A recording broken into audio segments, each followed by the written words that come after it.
terms of what's been happening in the media, I don't know as a pastor, I'm still struggling with Facebook, but I mean, you hear about the woman who harassed the young woman to the point of suicide.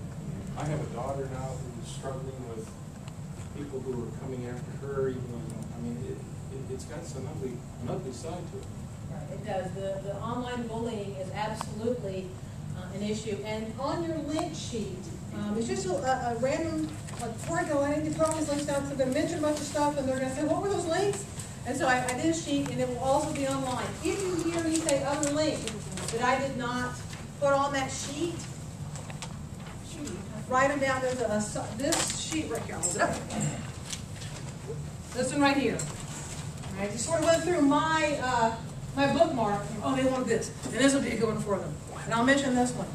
There is an article mentioned on here under Mashable about parenting children in the social media age.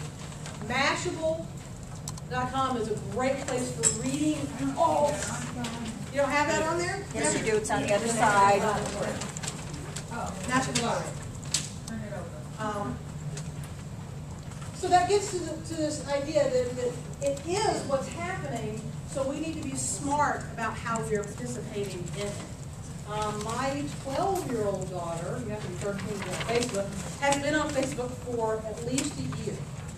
Right? Mommy's on Facebook all the time. Her friends are already on Facebook.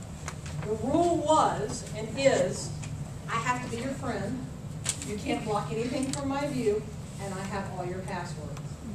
If I find out one time that you have hidden a password or a post for me, gone. Gone. That's it, because other things are happening. I don't want to be a curmudgeon. I don't want to lock her down and keep her out of this culture, but I have to be aware of it. That's just one example of how to start mitigating these waters. Some folks say about these status updates and all these tweets, well, I just don't want to know all that about people. I don't really want to know you've been out cutting your grass or whatever you're sharing. But in a sense, if you think about small town community and small church community, we know way more about each other than we ever wanted to in our church community. There was a time, even when I was a kid, when we would raise the windows at dinner time and we knew what everyone on the street was having for dinner because you could smell it. That was our community. Studies show that the people that you're friends with on Facebook, by and large, are your friends or have been your friends at some time in your real life, right?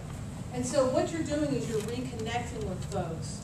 You know they've just gone out and cut the new flowers that they planted a few months ago and they're so excited about it. You're just building relationship, which is why it's important when you're out there sharing a message, but you're also sharing a little bit about yourself because it builds trust and it builds community and you're a real person.